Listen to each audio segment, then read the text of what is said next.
Que a paz de Jesus esteja conosco, e é segurando na mão de Deus que nós podemos sempre transformar uma dor num ato de amor, como é o nosso tema desta noite.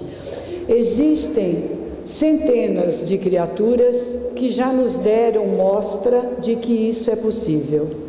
Vamos citar algumas delas, conhecidas de todos nós, que demonstraram que uma dor foi a alavanca para um trabalho de amor.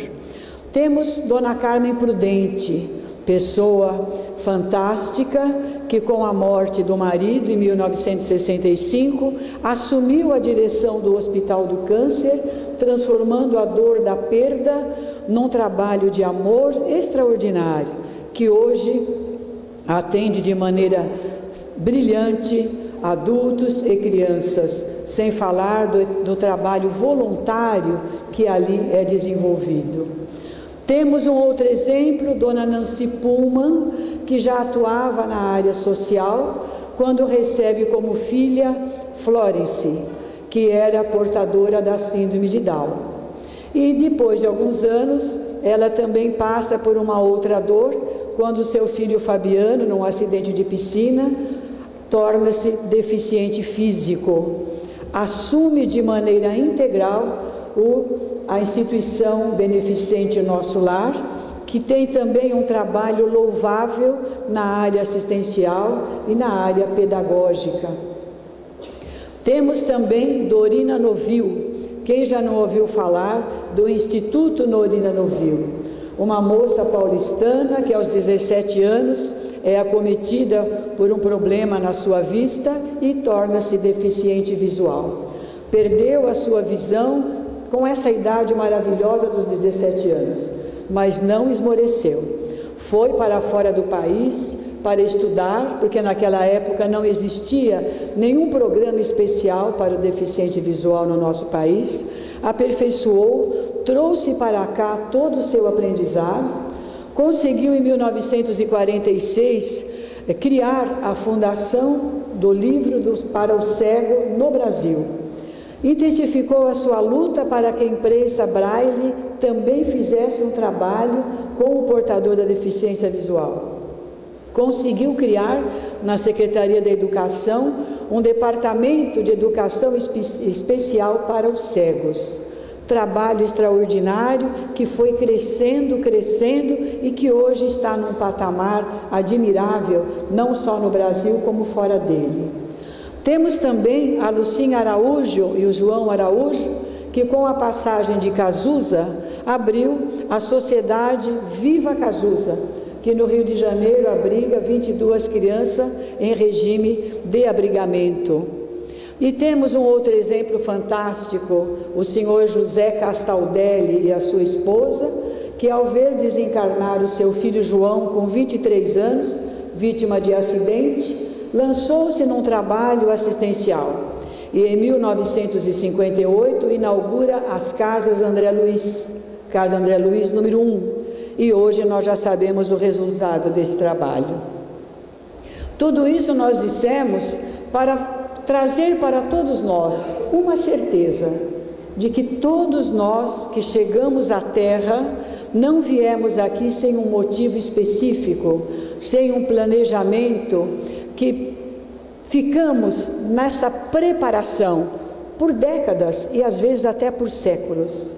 A literatura espírita é muito clara quando nos mostra que todos nós, sem nenhuma exceção, nos preparamos muito na espiritualidade, traçamos os nossos projetos, construímos os nossos programas, encontramos o apoio de mentores, amigos, de familiares e trazemos à Terra algumas provas, alguns testes, mas trazemos também como missão a vitória. Nenhum de nós planeja ser um fracassado, um derrotado, um criminoso, um homicida.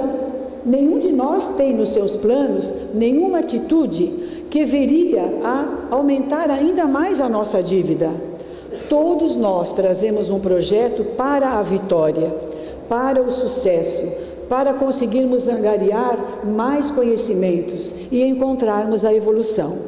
Como somos dotados do livre-arbítrio, muitos de nós, quando chegamos aqui e nos defrontamos com uma grande dor, com uma perda, com um sofrimento, com um problema que possa nos parecer maior do que a nossa capacidade, muitas vezes é esse nosso livre-arbítrio que não está respaldado numa religião, num conhecimento, numa vontade, numa determinação. E fazemos dessa dor um motivo de revolta, um motivo de insubmissão, um motivo de ódio, nos julgamos esquecidos por Deus. A nossa casa de caridade também é um exemplo de como se transformar a dor num ato de amor. Quando em 1972, no dia 20 de janeiro, o nosso mentor Luizinho desencarna nas águas do litoral sul, em Nova Itanhaém, foi um momento de enorme dor para toda a família. O chão deixou de existir, o incentivo para a vida esmoreceu. O pensamento de angústia, por que acontecer alguma coisa assim com uma criança que mal completara os 7 anos, estava indo para os 8 anos? Porque Deus teria permitido que uma criança que tinha tudo para ser feliz, uma criança exemplo, desencarnasse de uma maneira inesperada. Essa dor teve um grande motivo, um motivo que hoje nós estamos aqui. Esse chamamento de retorno à vida espiritual que foi feito a este espírito, ele não veio de uma forma ocasional, ele não veio por um descuido, ele não veio por uma incerteza, ele não veio por um castigo, ele não veio por nada mais além do que um chamamento para que este espírito pudesse reavaliar toda a sua conduta e buscar no abraço com Jesus implantar uma obra religiosa que futuramente seria dividida numa obra educacional e social.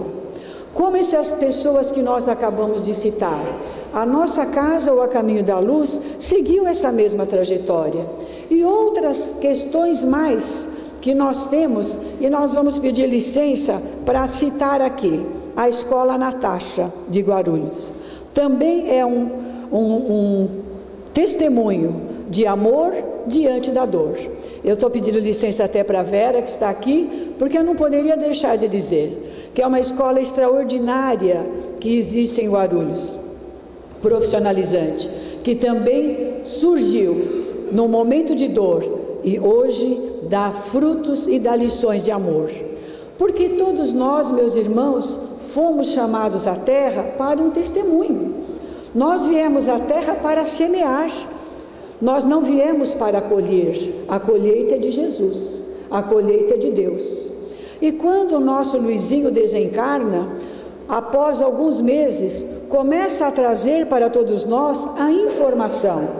A família em desalento, a família envolta naquele rótulo da dor, da saudade, não da incompreensão, porque já tinha os conhecimentos da doutrina espírita, mas por vezes certamente o desânimo batia naqueles corações.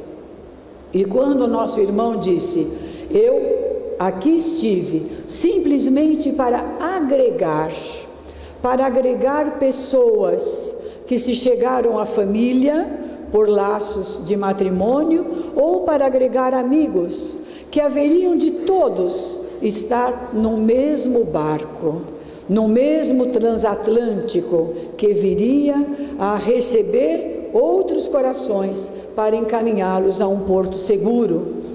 Quando Luizinho coloca para todos nós que a sua partida para o mundo espiritual estava prevista e que aconteceria naquela data, porque logo mais ele estaria convocando pais, tios, amigos a poderem dar as mãos e fundar uma casa religiosa que haveria de levar o socorro espiritual de imediato para aquelas pessoas que também passassem pela dor e que precisariam de socorro. E que logo mais, dentro de pouco tempo, esta assistência não só religiosa, mas também na área social e na área